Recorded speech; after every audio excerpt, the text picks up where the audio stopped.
Hello, ഇന്നത്തെ video എന്ന് പറയുന്നത് നമ്മുടെ നാലമ്പല ദർശനത്തിൻ്റെ ഒരു വീഡിയോ ആണ്. ഞങ്ങൾ നേരെ ഗുരുവായൂരെത്തി. അവിടെ നിന്ന് കുളിച്ച് റെഡി ആയിട്ടാണ് നേരെ തൃപ്രയാർക്ക് പോയത്. അവിടെ നിന്ന് ഞാൻ തുളസിയും അരളിയും കൂട്ടിക്കെട്ടിയൊരു മാലയോടെ വാങ്ങിച്ചിട്ടുണ്ടായിരുന്നു. തൃപ്രയാർ എത്തിയപ്പോൾ ഭയങ്കര ക്യൂ ആയിരുന്നു. ഞങ്ങൾ ഏകദേശം ഒരു 3 മണിയോടുകൂടി അവിടെ എത്തിയിട്ടുണ്ടായിരുന്നു. പക്ഷേ നല്ല തിരക്കായിരുന്നു. 3 മണിക്ക് ക്യൂ നിൽക്കാൻ തുടങ്ങിയിട്ട് ഞങ്ങൾക്ക് 8 മണിക്കാണ് ദർശനം കിട്ടിയത്. കർക്കിടക മാസം ആയതുകൊണ്ടും അതുകൂടാതെ ഞായറാഴ്ച ആയതുകൊണ്ടുമാണ് അത്രയും തിരക്കെന്നാണ് മനസ്സിലാക്കാൻ പറ്റിയത്.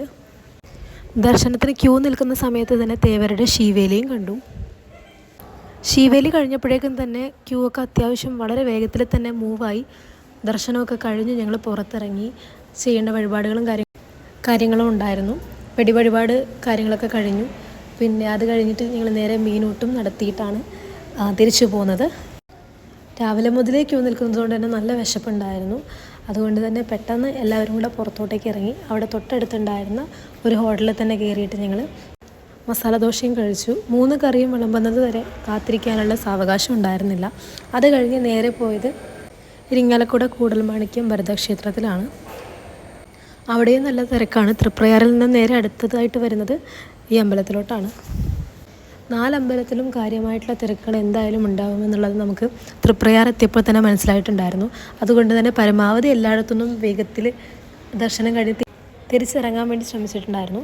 അടുത്തതായിട്ട് തിരുമൂഴിക്കുളം ശ്രീ ലക്ഷ്മണ പെരുമാൾ ക്ഷേത്രത്തിലായിരുന്നു പോയിട്ടുണ്ടായിരുന്നത്.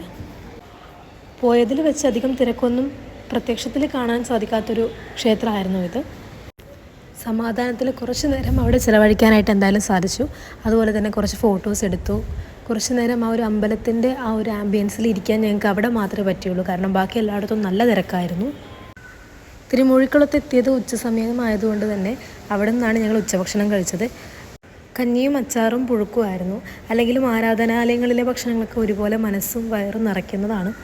അടുത്തതായിട്ട് നമ്മൾ പോയത് പായമ്മൽ ശത്രുഘ്ന സ്വാമി ക്ഷേത്രത്തിലാണ്. പിന്നെ വീണ്ടും അവിടുത്തെ ദർശനം കഴിഞ്ഞ് തൃപ്രയാറിലെത്തി. ഇത്രയുമാണ് ഞങ്ങളുടെ നാലമ്പല യാത്രയിലെ വിശേഷങ്ങൾ. അപ്പോൾ അടുത്ത വീഡിയോയിൽ കാണാം. Tata, bye bye.